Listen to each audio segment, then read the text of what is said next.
FFG itu adalah family, keluarga yang membantu pertumbuhan kita ya Mi ya. Dalam berbagai macam aspek kok Pak. Yang penting hidup ini gitu, Hardy and Mary ya. Saya pikir hidup itu yang paling penting adalah mental harus kuat dulu. Karena kita nggak tahu krisis itu bisa datang kapanpun kan. Orang-orang yang baru memulai hari ini di industri network marketing nih ya kan.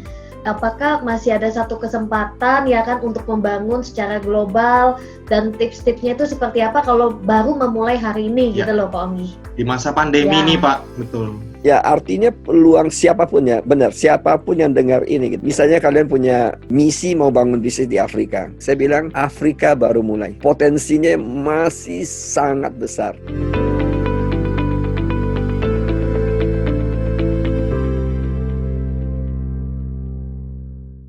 Halo Pak Onggi. Halo Hardy and Mary, how are you? Oh baik Pak, thank you. Pak Onggi gimana kabarnya? Sehat-sehat, puji Tuhan, sehat-sehat. Kita bersyukur banget ya hari ini kita bisa tanya jawab sama Pak Onggi loh. Iya betul, kita dapat waktu spesial. Wah, thank you banget loh Pak, karena kan kita tahu Bapak kan ibaratnya waktunya kan banyak orang butuh juga gitu loh Pak. Nah, thank you banget ya Pak sebelumnya meluangkan waktu buat kita. Sama-sama Hardy. Kita jujur mau belajar banyak nih sama Pak Onggi nih. Kan Pak Onggi ibaratnya menerjuni dengan serius ya industri network marketing ini kan kurang lebih dari tahun 92 ya Pak ya kalau nggak salah ya. Betul ya? Ya, 92 saya mulai terjun, betul. Kalian sudah lahir belum? Sudah Pak. Tapi udah berarti Bapak sudah 28 tahun loh Pak. Maksudnya di industri ini luar biasa banget loh Pak. Ya, 28 tahun benar-benar. Ya maksudnya konsisten ya Mi ya, betul ya? Konsisten. Sekarang sudah enjoy life, sudah 10-20 tahun tuh enjoy life ya Pak Onggi ya. Saya sangat enjoy di bisnis ini.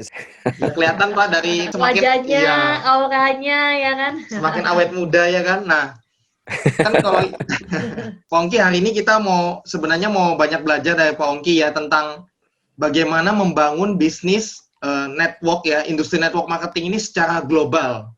Kalau kita dengar kan banyak orang sukses di network marketing tapi hanya lokal Indonesia saja ya Mi ya. Nah, Pak Onggi adalah salah satu leader ya di FFG ya.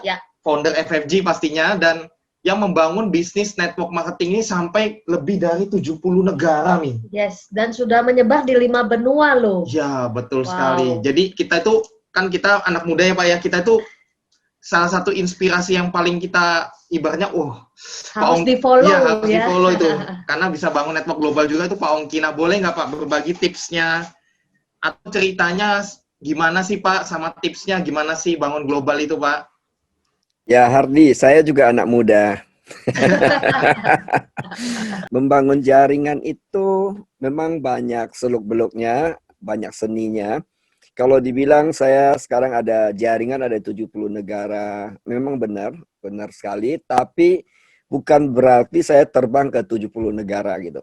Ya. Tidak semua negara yang kita datangin, sebagian negara kita komunikasi dengan leadernya menggunakan teknologi tentunya ya. Apalagi saat ini kan sejak era COVID ini kan Zoom, begitu mudahnya kita berkomunikasi antar daerah.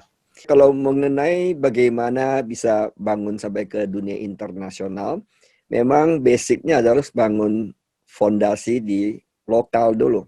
Misalnya Hardy dengan Mary sekarang tinggal di mana? Balikpapan. Jadi base-nya itu adalah seharusnya Balikpapan. Idealnya ya, walaupun dalam kenyataan tidak semua networker seperti itu. Bisa juga kadang keluar daerah berkembang di daerah.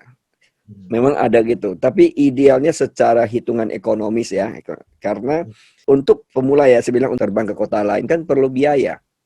Nah, kalau bangun base-nya di Balikpapan, itu relatifly masih biaya nggak gitu tinggi dibandingkan luar kota, harus terbang dengan pesawat, nginap di hotel, makan, dan sebagainya, kan itu perlu biaya. Yang saya pelajari adalah bangun di mana kota yang kita tinggal, itu base, namanya base-nya, sampai base-nya mulai stabil. Biasanya dengan sendirinya akan berkembang ke kota yang lain gitu ya. Termasuk saya sekarang kalau dibilang 70 negara, orang dengar, wow, kok bisa ya, gimana terbang ke 70 negara? Enggak. Dan juga 70 negara ini berkembang dari asal mulanya dari saya, turun ke 1 orang, 2 orang gitu ya. 2 orang, 3 orang, terus turun. Dari situ mulai sampai ke negara yang lain. Jadi karena saya lihat negara itu sudah ada leader yang serius, biasanya kita bisa lihat ya test case mereka gitu. Gampang dari lihat komitmen mereka, misalnya komunikasi mereka kelihatan dari energinya. Biasanya kalau saya membaca gitu ya, membaca ada sinyal-sinyal itu orang ini kalau kita datang sentuh mereka gitu ya, ngajak ngobrol lebih dalam lagi tentang bisnis ini. Biasanya mereka mulai dapat dan kita akan pegang istilahnya ya, pegang dengan kerjasama dengan mereka. Tentu saya tidak langsung turun begitu saja, biasa saya melibatkan mereka, upline. Kalau misalnya upline-nya belum siap secara finansial untuk terbang, saya terbang duluan, nggak masalah. Jadi sangat fleksibel lah Hardy. Dalam hal ini nggak kaku dalam arti tadi saya bilang, kalau melibatkan upline-nya terbang bareng-bareng, very good. Tapi kalau upline-nya belum siap, kalau saya lihat leader sana sudah siap, kadang-kadang saya terjun gitu. Ya. Iya. Nah Pak, gini Pak, kan maksudnya gini, kalau kita bangun network global, kan kita tahu industri network marketing ini kan produknya adalah human-nya Pak ya, manusianya. Manusia itu kan punya berbagai macam karakter, background, sudut pandang, punya mindset, semua berbeda-beda, culture, budaya, kebiasaan, habit, dan sebagainya. Nah, kita bicara lokal aja sudah berbeda banget, apalagi bicara global Pak. Itu kan orangnya beda-beda banget Pak. Bagaimana tipsnya Bapak atau Bapak historinya Bapak itu melakukannya bagaimana Pak, kurang lebih Pak? Ya, memang menarik. Benar Hardy, jadi bisnis jaringan tuh bisnis manusia, karena jam terbang, pengalaman. Memang beda kota aja sudah beda budaya. Beda budaya sudah beda karakter juga gitu. Beda kebiasaan, beda karakter. Nah, bagaimana kalau misalnya antar negara lebih jauh lagi kan karakternya, budayanya, kebiasaannya. Kalau kita mau belajar semua budayanya gitu ya, baru kita masuk ke negara itu, sudah kita terlambat dalam bisnis ini. Nah, strategi saya yang saya pakai gitu ya, manusia itu pada intinya sama, ada feeling, ya, ada hati, ada pikiran. Nah, dari situ kan berarti inti yang paling penting orang itu apa yang kita ambil. Misalnya, inti dari semuanya adalah tentang bahasa yang paling kita bisa berkomunikasi adalah bahasa cinta, love. Bangun bisnis ini dengan logika, combine dengan hati kita gitu ya. Nggak bisa 100% pakai logika juga, nggak bisa 100% pakai hati. Mesti di-combine dua ini. Nah, pada saat kita masuk ke mereka, kita bicara dari hati ke hati ya. Tentu jelaskan logika bisnisnya dan sebagainya. Tapi kita sentuh mereka dari hati biasanya. Hati dalam arti, ya kita benar-benar lah fully bahwa bisnis ini bagus buat kamu, buat masa depanmu, buat keluargamu, buat lingkunganmu, bahkan untuk orang-orang antar negara gitu. Contoh aja lah dari produk kita, ya kan, menyehatkan gitu. Minimum produknya bermanfaat buat dia. Nah, apabila dia terjun di bisnis ini, dia aktif, dia mulai lakukan namanya 3x21 misalkan, mentoring program. Nah, dia mulai baca buku kan. Nah, pada saat dia mulai baca buku, dia mulai dengan kaset, itu indirectly dia punya personal growth-nya tumbuh, leadership-nya, percaya dirinya, dan sebagainya. Tentu itu memberikan dampak yang luar biasa kepada dia yang bersangkutan. Nanti yang bisa merasakan siapanya, misalnya kalau Hardy bertumbuh, yang rasa adalah paling dekat adalah siapa? Mary. Mary merasakan manfaatnya itu. Nah, tentu Mary melihat manfaatnya, biasanya Mary juga akan terlibat, atau dia dukung, dan sebagainya. Kayak gitu. Oh, oke, luar biasa ya Pak Onggi. Saya tahu kan istilahnya Pak Onggi punya network itu sangat besar sekali di Afrika, dan termasuk kalau menurut saya itu yang saya lihat tuh terbesar lah ya di Afrika itu dari justru network marketingnya itu asetnya Pak Onggi semua ya kan. Nah itu apakah peran support system yang membuat itu sangat besar di Afrika? Karena sebenarnya kan kalau industri network marketing saya yakin sudah masuk duluan di Afrika ya Pak Onggi. Ya. Tapi kenapa bisa dibilang networknya Pak Onggi itu sangat besar sekali di Afrika gitu loh? Iya, padahal kan orang Afrika itu kan yang tadi kita tahu kan Pak punya ibaratnya, tapi challenge-nya cukup tangguh lah Pak, karena kan kita tahu kondisi di sana ya Pak ya. Nah itu kalau cuman hanya industri network marketing, menurut kami itu agak sulit gitu loh Pak. Tapi Pak Onggi kan dengan, kalau saya bilang dengan FFG ini perannya besar sekali Pak. Nah itu kok bagaimana ceritanya itu Pak, kok bisa sampai Afrika itu berkembang pesat sekali Pak? Bagaimana bisa ini loh, istilahnya hatinya bisa nyatu ya kan gitu loh. Apakah itu peran dari support system yang tadi Pak Onggi bilang bagaimana menyatukan dengan bahasa cinta itu, apakah dari support system atau seperti apa Pak Onggi? Jadi Afrika memang benar, kita mungkin saat ini ya, FFG adalah jaringan terbesar di benua Afrikanya. Itu memang benar. Faktor support system penting, ya udah pasti. Karena kalau misalnya contoh Afrika tuh banyak negara. Afrika itu bahkan sebagian negaranya kita nggak pernah dengar namanya gitu ya. Setelah saya tiba di Afrika baru, oh ada negara ini, dan tentu tidak mudah kalau misalnya kalau kita tidak punya standarisasi. Nah, salah satu kelebihan support system itu membuat standar kan, membuat cara kerjasama. Contoh mereka juga melakukan 3x21, mentoring program, sama seperti yang kami lakukan di negara manapun. Bahkan kita juga sama, di Pasifik itu juga selain Afrika ya. Pasifik juga kalau nggak salah kita adalah yang terbesar seluruh Pasifik. Wow.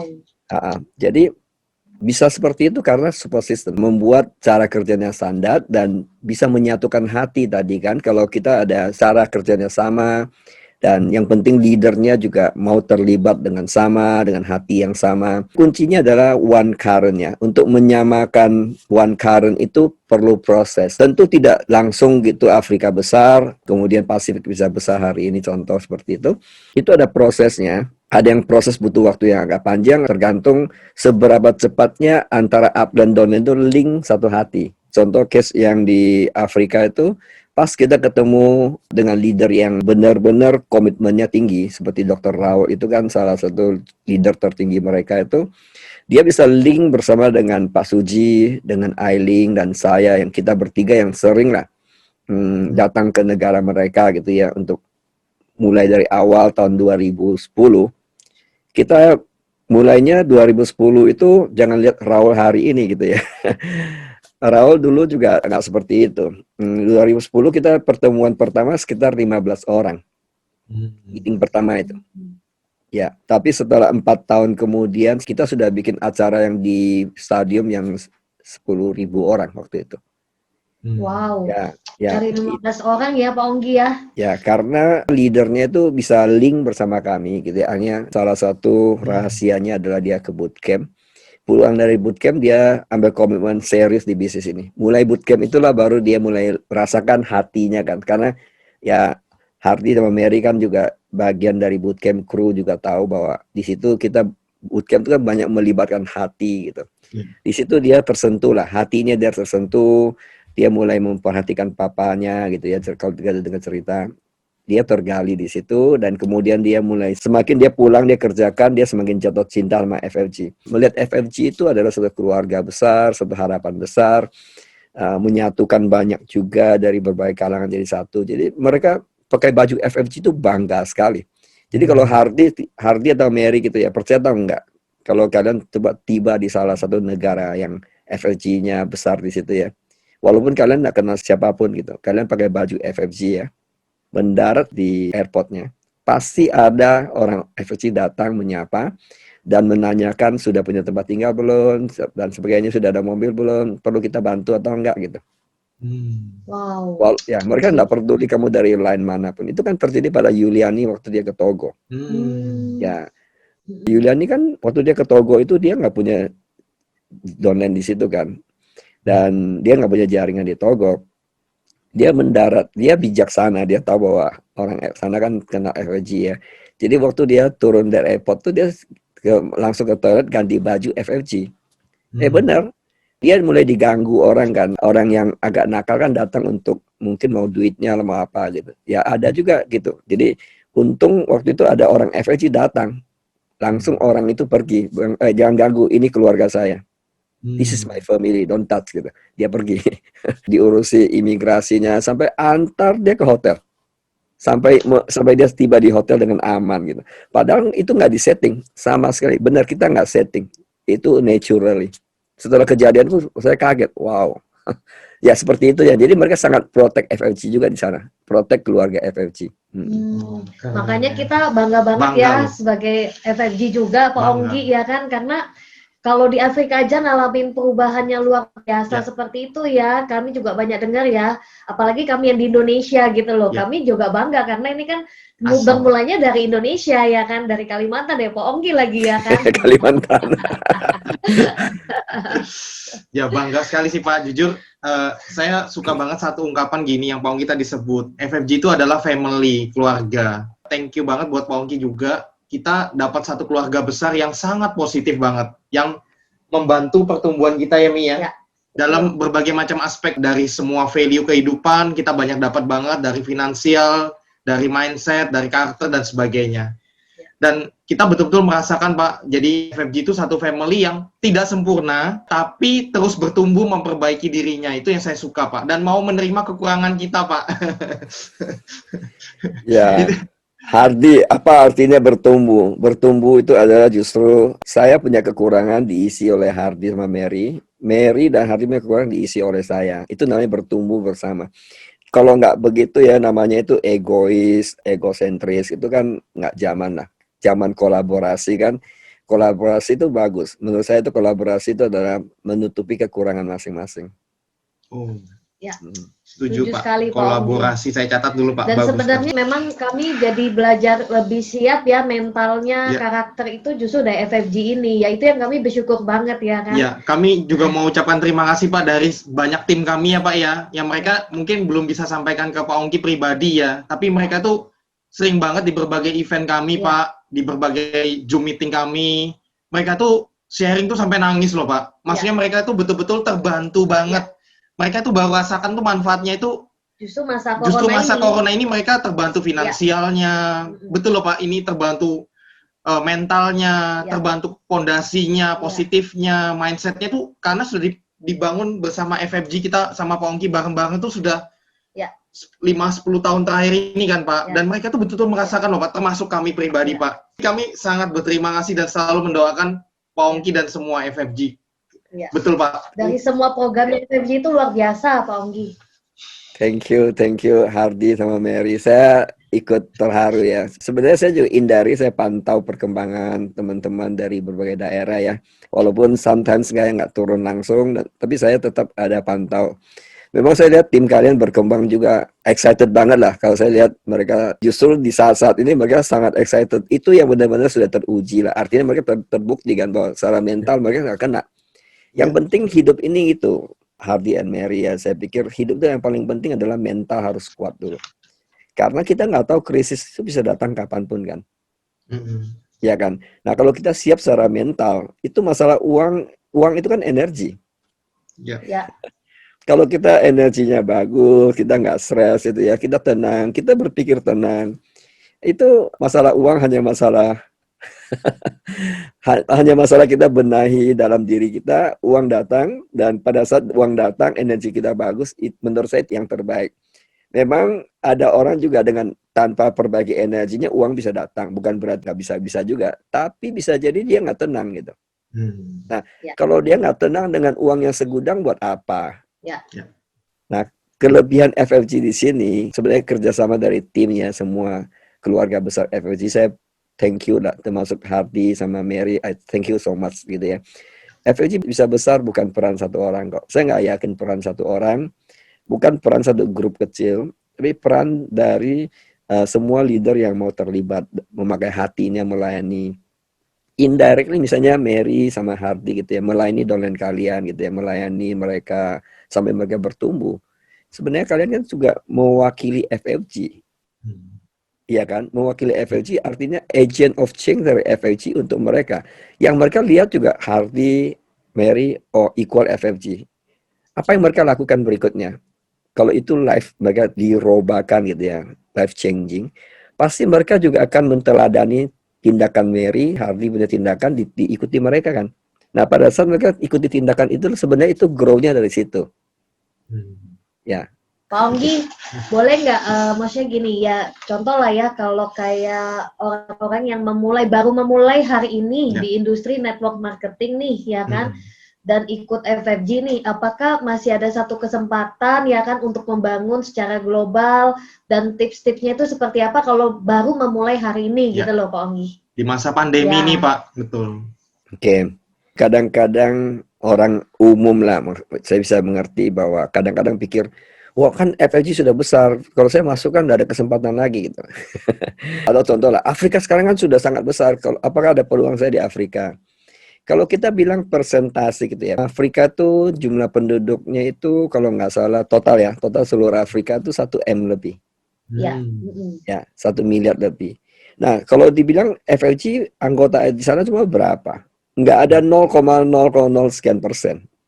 Muncul ke permukaan kita yang lihat di video ini. Kan kita di FLG kita sering nonton, oh seolah-olah seluruh Afrika sudah FLG. Enggak lah. Enggak seperti itu. Ya, artinya siapapun yang dengar ini, gitu. Misalnya kalian punya misi mau bangun bisnis di Afrika. Saya bilang Afrika baru mulai. Ya, artinya potensinya masih sangat besar. Belum lagi misalnya kita bicara Amerika Latin gitu ya, ada di sana tapi belum terlalu besar, ya kan? Ya, kalau kita bicara Amerika network marketing adalah satu market yang besar juga. Kalau bilang FLG sana juga masih belum terlalu besar, kita baru mulai di New York sama Washington gitu. Padahal dia masih banyak kota di situ kan. Ya, masih punya peluang yang sangat besar. Ya, kalau dipikir-pikir ya Pak Ongki, maksudnya kadang kita lihat besar banget 10.000 orang, tapi sebenarnya 0,001% aja dari negara itu aja sebenarnya sudah bikin kita financial freedom ya kan, bisa tinggal di negara termahal kayaknya ya Pak Ongki ya.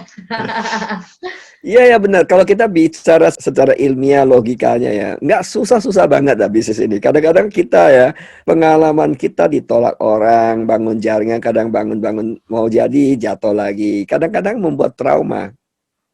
Nah, saya akan bahas tuh saya bilang yang tentang super soft skill, saya akan bahas. Kita tuh sering menerapkan namanya unconscious bias. Nah, unconscious bias itu adalah satu pengalaman kita yang lalu. Kemudian kita pakai pengalaman itu untuk menentukan langkah kita. Padahal bisa salah. Misalnya Hardy apa Mary gitu ya. Pernah dibully oleh X gitu. Oleh si X ya. Kemudian X wajahnya itu lonjong gitu ya. Mulutnya agak keluar gitu. Misalnya contoh lah asal aja ya. Jadi bisa jadi Mary sama Hardy setiap lihat orang tipe gitu, wah ini orang ini nggak oke, nggak baik ini orang. Nah, betul kan kita sering ada gitu kan? Iya betul Pak. Nah, artinya kita selalu menggunakan patokan file yang lama itu untuk mengukur ke depan gitu. Padahal bisa jadi orang yang baru itu yang kita tadi bias ya, itu bias kita sudah praduga. Bisa jadi orang tuh yang bisa selamatkan hidup kita loh. Yang dimana kita sudah cap dia jelek, padahal pada saat kita jadi kecelakaan dia adalah orang pertama yang datang membantu kita. Berarti kita dalam hal ini kan salah judgement kan, menghakimi yang salah, menghakimi berdasarkan pengalaman yang lewat. Iya betul sih. Nah ini yang terjadi pada networker. Ini benar-benar ini terjadi pada networker karena networker kan pasti ada pengalaman ditolak, pasti ada pengalaman bangun jaringan, itu jaringannya runtuh. Nah, dia pikir, lah percuma deh, nanti saya akan runtuh lagi gitu kan. Padahal kalau mau dibilang runtuh bangun jaringan, saya sejak 92 itu berapa kali runtuh, serius. Sampai Ailing tahu tuh, update kalian Ailing tahu sejarah saya. But it doesn't mean selesai, karena saya tahu nggak butuh banyak orang. Bener. Bayangin ya, misalnya Hardy sama Mary ketemu A, B, yang bener-bener fighter. Cukup. Benar loh, dunia ini ada 6 miliar manusia. Kalau nggak ketemu kan lucu. Sebenarnya cara berpikirnya itu aja sederhana. Nah, jadi jangan terlalu pakai file yang lama. File yang lama suka menipu kita. Sehingga sebenarnya dalam hidup kita sering tertipu oleh diri kita sendiri. Yaitu dari mana? Pengalaman kita masa lalu. Dari why kenapa kalau mau bijak itu kan Hardy kan Kristen gitu ya. Mary kan Kristen. Nah, kenapa di dalam ajaran Kristen diajarkan no judgment, nggak boleh menghakimi. Ada tertulis itu di Alkitab. Iya. Nggak boleh. Nggak boleh. Sama sekali kita nggak boleh menghakimi siapapun judgment, karena itu bisa membuat kita salah langkah. Pasti ada lah pengalaman hidup kalian yang kalian salah judgment gitu ya. Ya kan? Just orang itu baik ternyata nggak baik. Just orang ini tidak baik ternyata baik. Iya. Ya kan? Betul. Kalau kita bisa gitu, mending kita serahkan pada Tuhan aja, kenapa mesti judge? Betul nggak? Betul. Wow, keren loh Pak. Luar biasa loh Pak Ongki. Ilmunya, iya betul, soft skillnya itu, wow, itu jujur saya banyak alami pribadi Pak yang Pak kita di-sharing, dan itu betul-betul menghambat pikiran kita sendiri, akhirnya menghambat diri kita sebenarnya. Ya, banyak. Termasuk saya lah, setiap orang mengalami gitu. Enggak sih Pak Ongki, mau nanya, membangun network di berbagai negara itu, dan apakah ada pada saat kita bangun tuh kan, apakah semua pasti jadi negara itu, atau kadang belum tentu gitu loh, itu pengalamannya seperti apa? Sebenarnya tidak beda dengan bangun antar kota gitu ya, atau even dalam kota sendiri kadang-kadang ada bangun A gitu ya.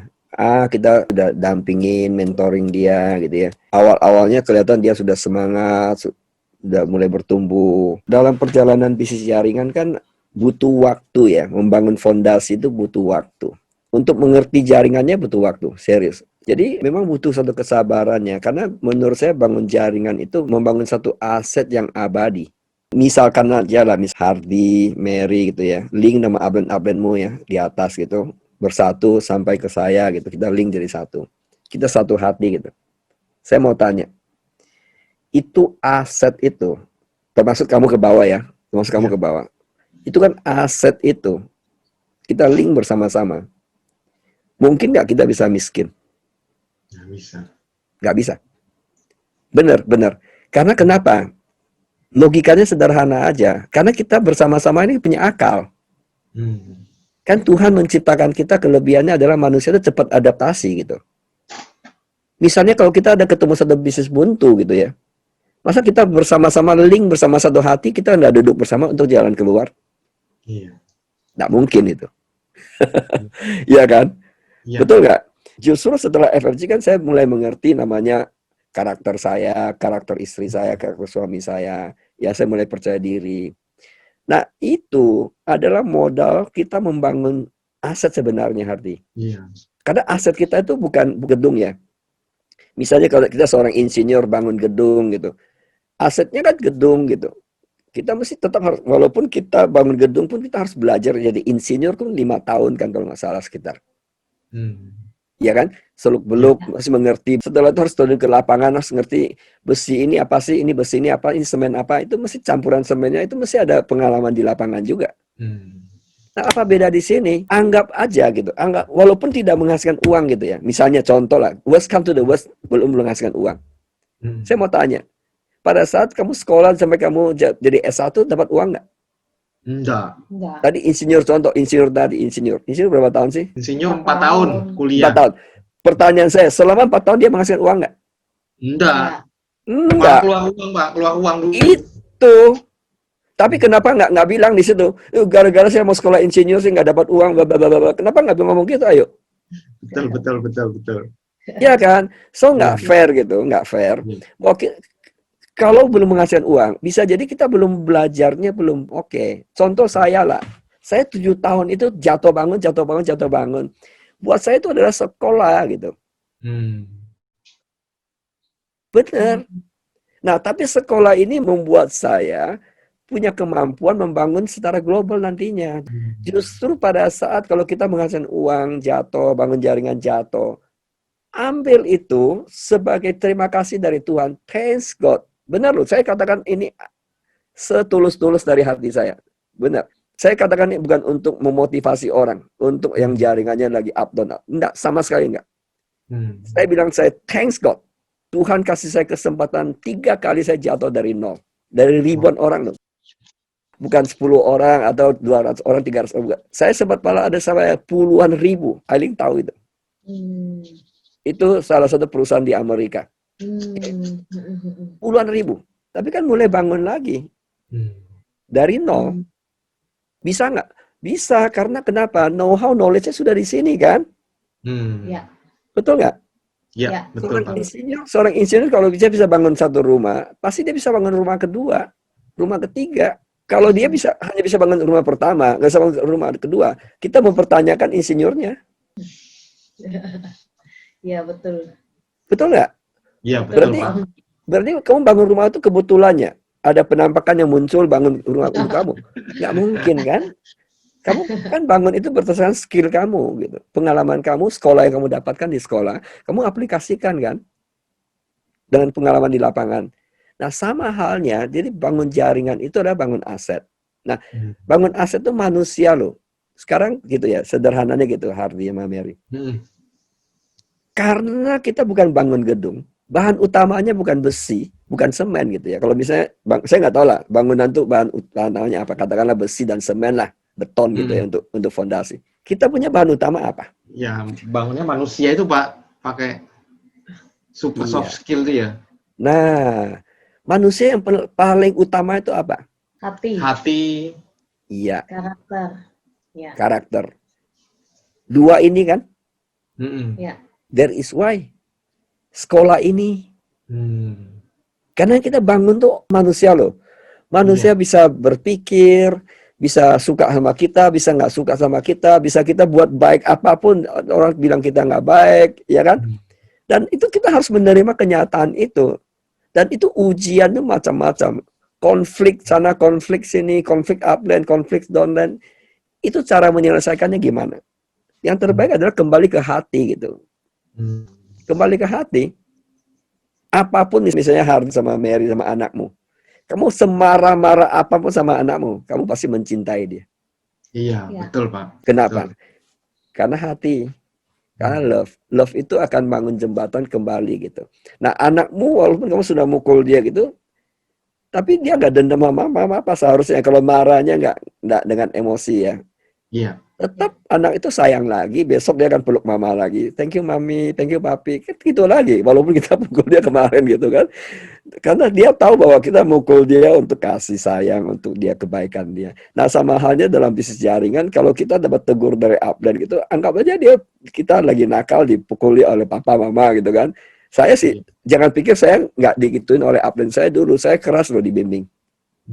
Mentor pertama bimbing saya itu keras banget, sangat keras. Bukan keras fisik ya, mentalnya. Menurut saya itu, saya thank you juga. Itu membuat saya semakin mengerti jaringan. Oh begitu ya. Oh, pada saat awal prosesnya kita nggak terima. Saya nggak terima proses awal. Kok gitu ya? Kok dia begitu ya? Tapi setelah saya jalan sekian lama, gitu, oh rupanya ada maksudnya. Dia lagi membentuk karakter saya, merubah paradigm shift saya. Malah saya thank you. Keren Pak. Ya, dapat banyak banget loh hari ini. Keren ini ya. Iya. Jadi ilmunya dalam banget ya sebenarnya. Tapi memang betul ya Pak Ongki ya. Hati itu saya sukanya di FFG itu Pak. Yang tadi Pak Ongki juga cerita ada bootcamp, membentuk hati kita menjadi satu family juga. Terus ini Pak mau tanya, kan kalau di industri network marketing ini kan ibaratnya kan ada high tech, ada high touch kan Pak. Sentuhannya high touch secara hati ya Pak ya. Nah, di zaman kita pandemi ini di mana kita tidak bisa bertemu fisik ya Pak ya. Kan semua lewat online kebanyakan. Jadi apakah maksudnya high touch-nya itu bagaimana gitu loh Pak, untuk kita bisa tetap high touch dengan kuat gitu loh Pak, membangun high touch-nya itu. Apakah dengan online itu bisa mewakili high touch-nya itu Pak? Ini menarik Hardy, menarik serius. Kadang-kadang untuk merubah satu paradigm shift itu tidak segampang kita balikan tangan gitu ya. Kalau kita perhatikan, memang kalau kita bilang bahwa sentuhan pribadi itu penting dan ketemu fisik itu penting, itu benar adanya. Benar adanya bahwa kalau ketemu fisik kita lebih, bahasa tubuhnya lebih jelas dan sebagainya. Oke. Tapi saya belajar satu hal tentang namanya energi, Hardy. Percaya nggak? Saya bisa mempengaruhi dari sini ke Hardy atau Mary. Apakah Mary bisa nangis, Hardy bisa nangis, atau bisa marah atau enggak dari jarak jauh. Kenapa?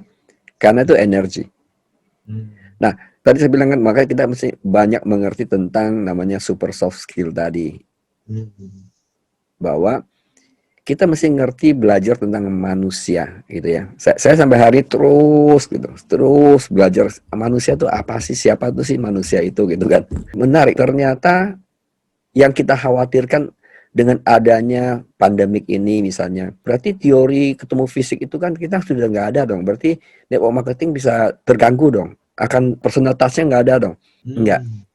Kenapa saya bilang enggak gitu? Bangun komunikasi gitu ya. Itu salah satu kuncinya. Karena katakanlah misalnya Hardy sama Mary ya, membangun satu prospek lah. Katakan prospek ini, orang ini ada di Amerika. Bahkan nggak kenal gitu ya. Bahkan nggak kenal. bisa nggak sampai dia percaya sama kita? Bisa. Bisa. Komunikasi yang itu ya Pak ya, intens ya Pak ya. Nah, kamu lihat dia. Kalau ada orang menggunakannya dengan cara jahat, Mm-mm. kenapa kita tidak menggunakannya dengan cara yang baik? Hmm. Sering kita dengar nggak di sosial media, seorang ibu atau seorang gadis tertipu sekian banyak duit oleh orang yang dia tidak kenal di sosial media. Iya, iya betul, betul Pak. Why? Karena mereka membangun komunikasi, Ya, Hmm, betul. betul. ya kan? Iya. Nah, orang yang punya niat bohong ini, dia sentuh hatinya sang cewek itu, diperhatikan. Namanya kalau cewek kalau diperhatikan segalanya dikasih kan. Hmm. Kalau nggak salah loh. Iya. Betul nggak, Mary? Betul Nah, Pak Ongki. artinya komunikasi itu kuncinya. Jadi misalnya kalau bangun satu jaringan baru di Amerika, katanya di New York itu, walaupun orang nggak kenal, kita kan nggak punya niat jahat sekarang. Betul nggak? Iya. Niat kita baik. Kita mau membangun ini FFG ini supaya nanti legasinya di Amerika, misalnya dream kamu adalah di situ kamu ceritakan dream kamu ke dia. Hmm. Ceritakan pengalaman hidup kamu apa dalam bisnis ini. Saya sampai hari ini seperti ini, hubungan saya sama istri saya membaik dan sebagainya. Saya menjadi orang yang lebih tenang, lebih ini. Cerita semua dari pengalaman itu, bangun hubungan. Tetap bisa bangun secara global. Karena kembali tadi saya bilang manusia itu luar biasa diciptakan Tuhan tuh. Contoh lah sekarang, kita pernah terpikir nggak bahwa COVID-19 itu dampak sehebat ini? Nggak pernah terpikir ya. Saya pasti yakin tuh teman-teman yang sama sekali tidak pernah sentuh namanya laptop, handphone untuk komunikasi pakai Zoom gitu. Nggak punya bayangan mereka. Tapi sekarang sebagian timmu tadinya nggak pernah sentuh, sekarang sudah canggih tuh pakai Zoom. Iya. Betul. Artinya apa? Artinya mereka cepat bisa adaptasi kan. Manusia itu bisa adaptasi gitu. Hmm. Kalau dia mau, kecuali orang yang memilih tidak mau berkembang ya. Ya udahlah, saya tunggu nanti kalau COVID sudah selesai baru mulai aktif lagi lah. Nggak mau. Sekarang saya Zoom itu nggak nyaman, nggak bisa Zoom. Ya udah, kalau dia pilih begitu kan itu pilihan juga gitu. Tapi kalau orang mau pilih mau bertumbuh, pasti ada kemungkinan bisa. Katakanlah misalnya Tuhan mengunci nih. Ini COVID ini sampai 10 tahun. Hmm. Apakah semua orang mati gitu bisnisnya? Saya yakin enggak. Manusia akan putar otak. Ya kan? Dia akan menggunakan teknologi. Salah satu kita misalnya teknologi adalah Zoom ini misalkan. Iya kan? Tetap aja kita bisa ngobrol. Kayak coba kita ngobrol tidak merasa kamu di balik papan tuh. Iya, betul. Saya merasa saya ngobrol sama kamu di kamar yang sama gitu. Hmm. The feeling kan. Nah, berarti enggak masalah. Jadi kita kalau ngerti energi, it doesn't matter. Jadi tetap bangun prinsipnya lagi kembali kemana? Hati dan logika. Jelaskan logika bisnisnya, sentuh dia dengan hatinya, dan sentuh dia bukan sentuh dia untuk mendapatkan uang itu ya. Kalau kita sentuh dia dengan mendapatkan uang itu memang intentionnya jelek, itu nggak bagus. Ya kita bilang dari manapun nggak bagus lah. Kalau nipu itu sudah pasti nggak bagus, kan? Nah kalau kita kan nggak punya niat nipu. Nah kenapa ilmu yang orang jahat itu bisa pakai? Kenapa kita orang baik nggak pakai ilmu itu?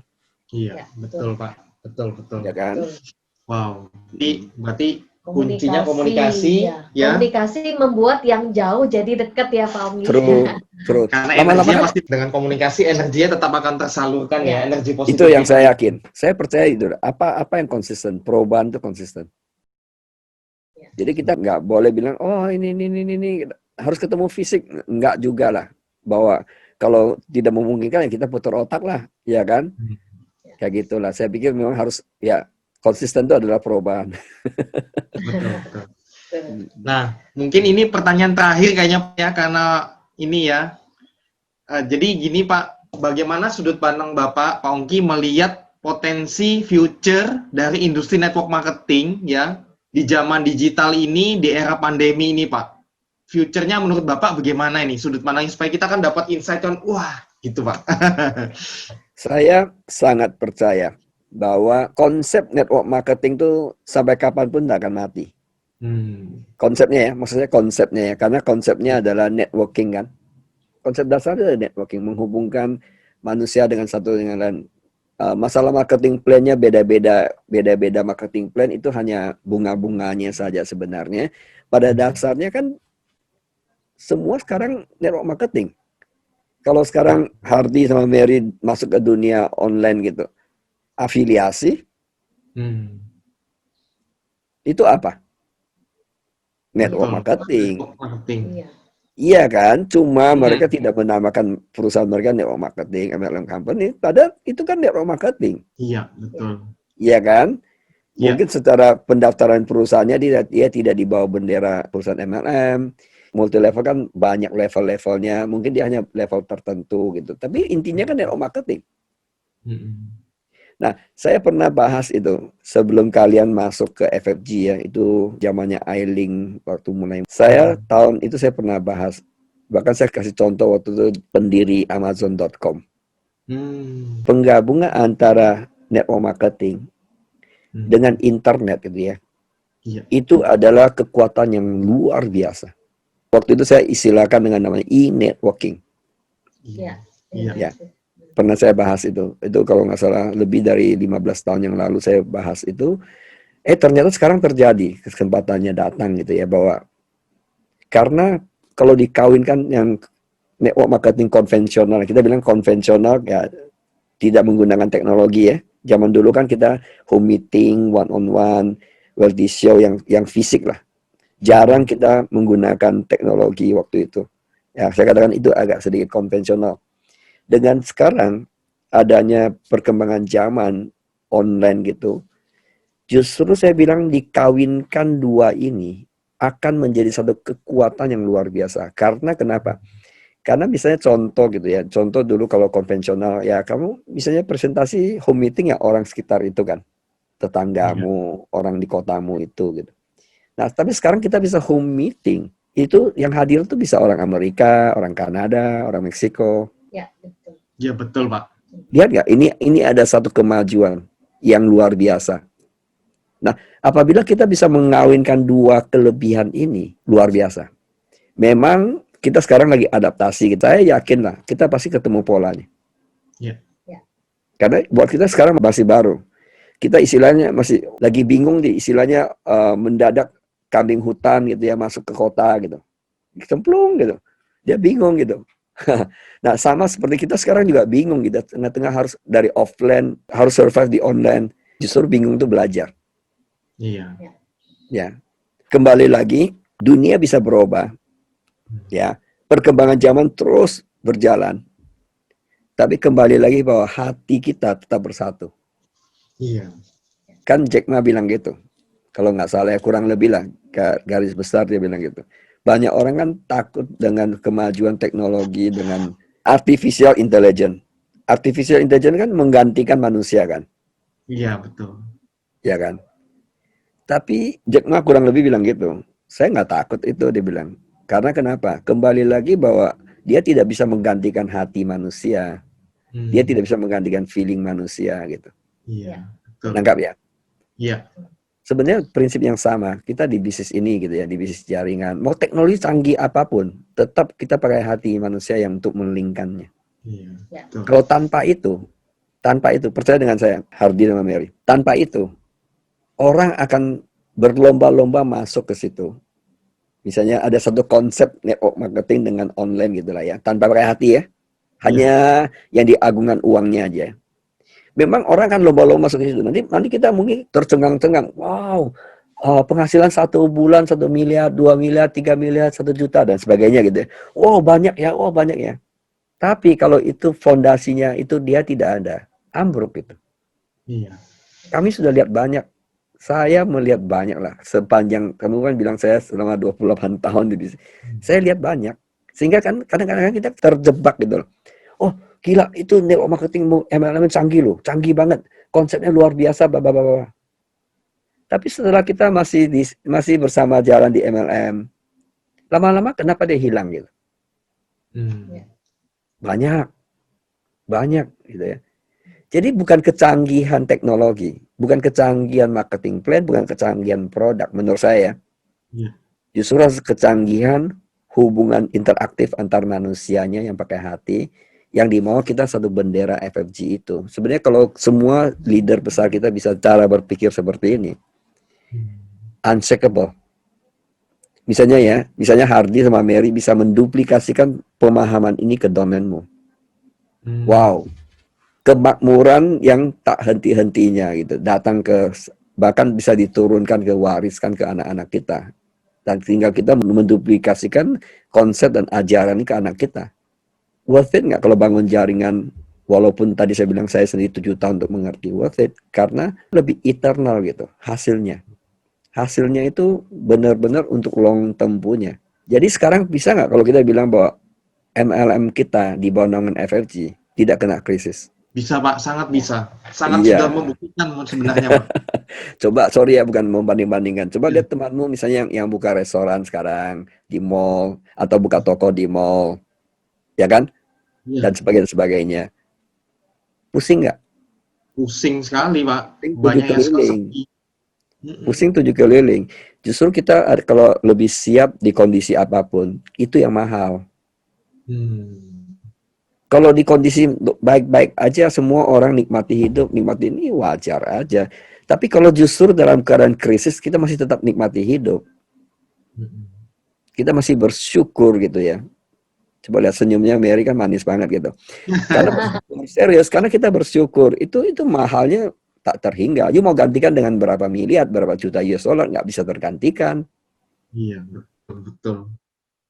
Peace of mind itu mahal loh. Jadi kembali lagi bukan ukuran tadi income-nya belum naik atau turun naik. Udah nikmati saja. dan bersyukur itu adalah pelajaran dari Tuhan.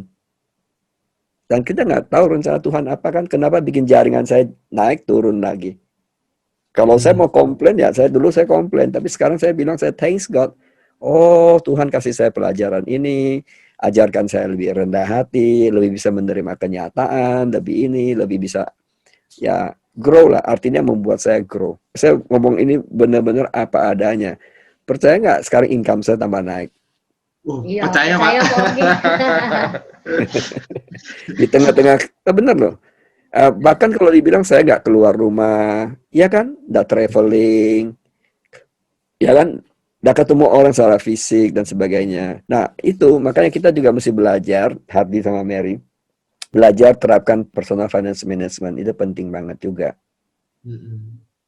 Nah sekarang saya lagi mikir gimana caranya keluarga FFG itu nantinya bukan hanya satu sumber income, passive income, yang passive income ya. Apakah dalam bentuk investasi, apakah dalam apa yang kita pikirkan. Jadi benar-benar peace of mind. Bayangin nggak misalnya Hardy sama Mary ada 10 passive income. Wow, asik. Amin, Ya, Pak. ini fokus kita ya. Fokus kita kan hanya bangun manusia aja. Jadi kita kerja itu bukan dengan beban lagi gitu. Terbang ke negara manapun tujuannya bantu orang gitu, raise up orang, mengangkat orang yang dari derajatnya yang tidak ada menjadi ada, ya background seperti saya gitu ya. Ya saya benar-benar mau bahwa orang yang seperti saya itu bisa muncul ke permukaan, yang nggak punya uang, yang nggak percaya diri dan sebagainya. Kita udah membuktikannya memungkinkan. Ya, gitulah. Wow, keren banget Pak. Thank you. Dapat banyak banget ya. Apalagi tadi Pak Ongki. Kalau kami gini, kami tenangnya apa Pak? Yang kami paling damai itu karena kami tahu leader kami itu punya hati yang baik gitu loh Pak. Itu yang paling penting menurut kami. Jadi kayak orang tua lah Mi. Kayak orang tua, kayak Pak Ongki bilang, one day kita akan punya multiple source of income gitu ya. Nah orang tua kita ini udah mikirin buat kita gitu loh Mi. Jadi kita tenang damai gitu loh Pak. Kita ada di rumah yang menurut saya itu rumah yang positif, rumah yang damai, rumah yang orang tua kita tuh betul-betul menjaga kita. Itu sih yang saya happy banget, Pak. Tahu nggak Hardy, ini kerinduan saya yang paling besar di FFG sekarang gitu ya. Saya benar appreciate gitu, benar saya appreciate dengan semua leader di FFG. Poin saya gitu, saya lihat mereka ya termasuk kalian berdua gitu ya, melewati satu tantangan demi satu tantangan gitu ya. Dan kalian terus bersama kami gitu, bersama, benar loh. Dan saya rasa terima kasih dengan kalian itu apa gitu. Hanya satu aja, yaitu saya akan berpikir sekeras mungkin bagaimana teman-teman yang sama-sama berjuang ini benar-benar peace of mind tentang uang gitu ya. Itu adalah tugas saya sekarang. Bagaimana peace of mind about money. Dan mestinya harus passive income. Kenapa? pelajaran yang terbaik di COVID-19 ini kan kasih tahu kita bahwa nggak bisa lah andalkan active income. Sekarang kalau misalnya Hardy punya 10 perusahaan, terus semua andalkan active income, pusing 7 keliling gitu kan. Nah, jadi FFG tetap berporos kembali lagi pada prinsipnya adalah passive income. Pada saat generasi kedua kalian gitu ya, benar-benar kalian bisa bahagianya itu kipas-kipas saja lihat anak cucu juga berkembang gitu ya, passive income mengalir. Jadi tugas kalian sebagai orang tua sesaat hanya keliling jenguk donen kalian di negara yang lain, kota yang lain. Ya, kayak orang tua lagi berkunjung ke anak-anaknya. Amin, amin. Amin kita. Oke. Amin Pak, amin. Happy banget sih. Kita selalu doain Pak Ongki sama FFG dan seluruh FFG dimanapun. Oke Pak, thank you banget loh Pak. Thank you banget. sama-sama. Thank you. Salam ya untuk teman-teman di Balikpapan. Balikpapan aman kan? Aman Pak. Oke, good. Oke, thank you. Ya, Pak. Thank you ya Pak ya. Sekali lagi. Ya, sama-sama. Bye-bye. Bye. Pentingnya mengenai teamwork, trust, dan komitmen. Ya, apa sih maksudnya Bapak kata trust khususnya dalam membangun usaha atau bisnis? Dalam hal kerja sama tim itu kuncinya adalah trust. Seandainya itu tidak dimiliki, nanti di tengah-tengah kerjasama bisa kita pecah dalam arti saling curiga. Kalau namanya teamwork sudah saling curiga, itu jadi tantangan akan muncul. Jadi kalau memang ingin bekerja sama, sebelumnya kita udah ada feel dulu gitu ya Pak ya. Kalau memang rasanya oke, udah jalan, trust, dan udah 100%, udah nggak perlu mikir, just go ahead. Kalau saling trust kan damai aja ya, ribut pandangan itu wajar gitu ya. Kalau ada trust, pasti ada peace, saya yakin.